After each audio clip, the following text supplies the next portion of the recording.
Ang kwentong ito ay hango sa totoong buhay. Karanasan ito ni Louie Simbria Reyes. Taong kasalukuyan 2019, ADMU University Dormitory. Malamang narinig nyo na sa ibang channel ang kwentong ito o nabasa na ninyo sa Facebook kasi talagang nag-viral itong post na ito. Pero bibigyan natin ito ng buhay sa magiging kwento natin. At marami pang mga dagdag na detalye kayong maririnig mula sa akin. Kaya mainam na buksan nyo ang inyong mga tenga habang kayo ay nakikinig. Simulan na natin ang kwento.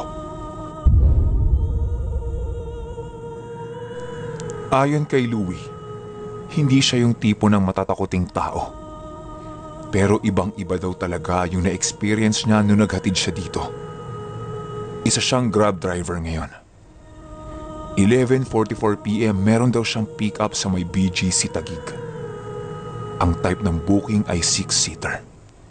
Sumatotal, lagpas sila sa 3 o 4. Pinuntahan niya ang location para pick upin ang mga yon. Nung nandoon na siya ay na-pick up na niya. Puro babae daw lahat. Walang lalaki. Binilang niya daw ang lahat ng sumakay sa kanya. At ayon dito, 6 ang bilang niya sa lahat ng sumakay. Tama kayo nang narinig. 6 na kababaihan. Siya nag-ayos ng upuan para makaupo silang lahat ng maayos. Mula sa likod hanggang sa gitna. E di ayos na. Nakasakay na ang lahat. Ako bilang driver, gagawin ko ang trabaho ko para maihatid sila ng maayos sa kanilang destinasyon.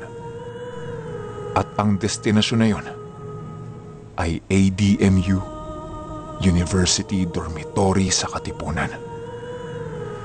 Habang nasa biyahe kami, medyo maiingay sila. Nagkukulitan, nagbibiroan. Pero after 10 minutes, tumahimik na ang lahat. Galing kasi silang gimikan so iniisip ko pagod silang lahat. Habang ako naman focus ako sa pagdadrive ko. Nung makarating na kami sa destinasyon namin, sa may entrance ng gate merong guard. Kinuha nito ang lahat ng ID namin para ilag niya. Hindi ko na binilang kung ilan yung ID na inabot ko. Kasi magkakapatong yung mga ID nun eh. So okay na. Papasok na kami sa dormitory. Ang napansin ko, medyo seryoso na silang lahat mag-usap. Wala nang nagbibiroan o nagtatawanan sa kanila. Talagang lahat seryoso na. Mahaba-haba din ang binaybay namin para makarating sa tower nila. Halos parang 1 kilometro din ang layo nun. Ganun kalayo ang binaybay namin para makarating sa tower na tinutuluyan nila. Nung nakarating na kami, bumaba ako ng sasakyan para pagbuksan sila ng pintuan at ayusin ang mga bangko sa loob ng sasakyan. Para naman makalabas silang lahat ng maayos. Binilang ko ulit sila. Hindi 1 beses na pagbilang, kundi 2 beses ko silang binilang ulit. Doon na nagsimulang magtayuan ang mga balahibo ko. Dahil ang bilang ko na lamang sa kanila ay 5. Yung kani-kanina lang na 6 na bilang ko, bigla na lang naging 5. Hindi na ako nagtanong kung ilan ba talaga silang sumakay sa akin. Tapos, bigla na lang akong sinabihan ng, "Kuya, ingat ka pa uwi." Medyo kakaiba yung pagsabi nila sa akin ng ingat. Hindi ko na pinansin yun dahil baka lasing lang sila o kung ano man. Ang importante sa mga oras na yun, makalabas ako ng dormitory. Sobrang weirdo at kakaiba pa ang itsura ng dorm. Medyo may kalumaan na at sobrang dilim talaga ng pwesto. Walang ibang mga tao doon bukod sa mga guard na layu-layo ng pwesto. Nung nasa bandang kalagitnaan na ako palabas doon, sinubukan kong suotin ang aking habak na gabay. Galing sa isang kaibigan yan. Wala namang masamang maniwala sa kakayahan nun. Nung suot ko na yung habak, mas lalo akong kinilabutan dahil bigla itong uminit sa hindi malamang dahilan. Base sa paliwanag nung nagbigay sa kanya ng habak, kapag ito ay uminit, ibig sabihin merong kakaibang nangyayari sa inyong paligid. At dagdag info ko lang para sa mga hindi nakakaalam tungkol sa habak. Isa itong papel na merong buhay na salita at napapalibutan ito ng metal. Walang pwedeng makakita nito kundi yung may-ari lang at yung mismong nagbigay. Balik tayo sa kwento. At habang binabaybay niya daw yung daan palabas doon, bigla-bigla daw nakaramdam siya ng panlalaki ng ulo at para daw bang bumigat ang batok niya. Alam niyo ba yung ganong pakiramdam? Yung parang lumulobo yung ulo mo at hindi ka mapakali. Ganon na ganon daw ang naramdaman niya nung mga oras na yon.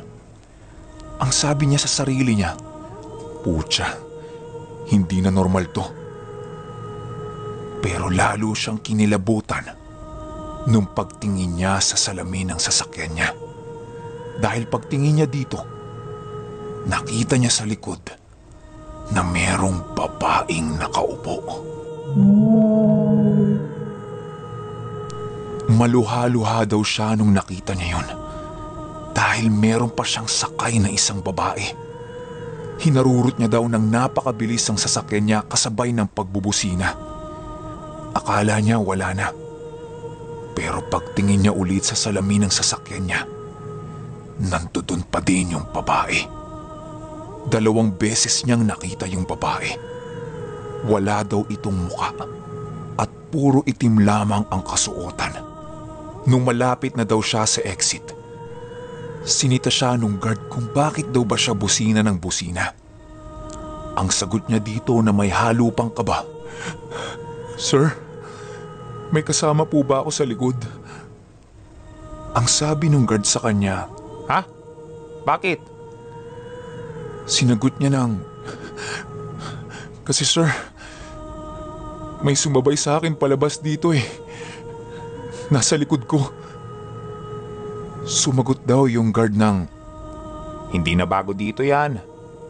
Marami ng ganyang kwento dito. Hindi lang kayong mga Grab. Minsan din mga taxi, motor, angkas. Meron na nga ding sumemplang na angkas dito eh. Kasi meron daw sumabay sa kanya nung palabas siya. Tsaka sir, bago to maging dormitoryo, dati itong sementeryo.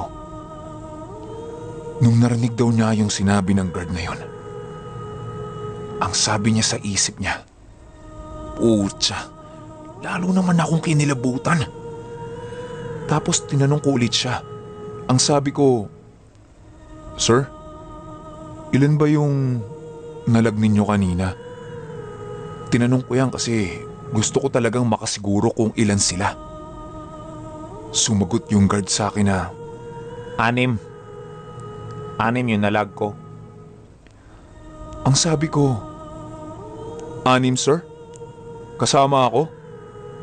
Ang sabi nung guard, Oo, 6 kayong lahat.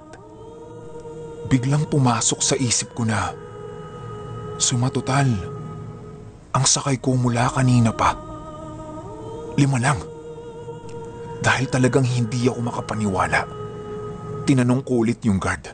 Ang sabi ko ay, sir, bali ang sakay ko kanina, 5 lang. Sabi nung guard, Oo, 5 lang. nung narinig kong sumagot ng ganyan yung guard sa akin, itinanim ko sa utak ko na hinding-hindi na ako babalik pa sa lugar na yon, kahit na ano pa ang mangyari. Hindi ko na din nagawang kunan pa ng picture yung nakita ko na yon. Dahil maski naman kayo, kung kayo ang nasa sitwasyon ko nung mga oras na yon, hindi nyo na maiisipan pang hawakan ng mga cellphone ninyo dahil sa sobrang takot.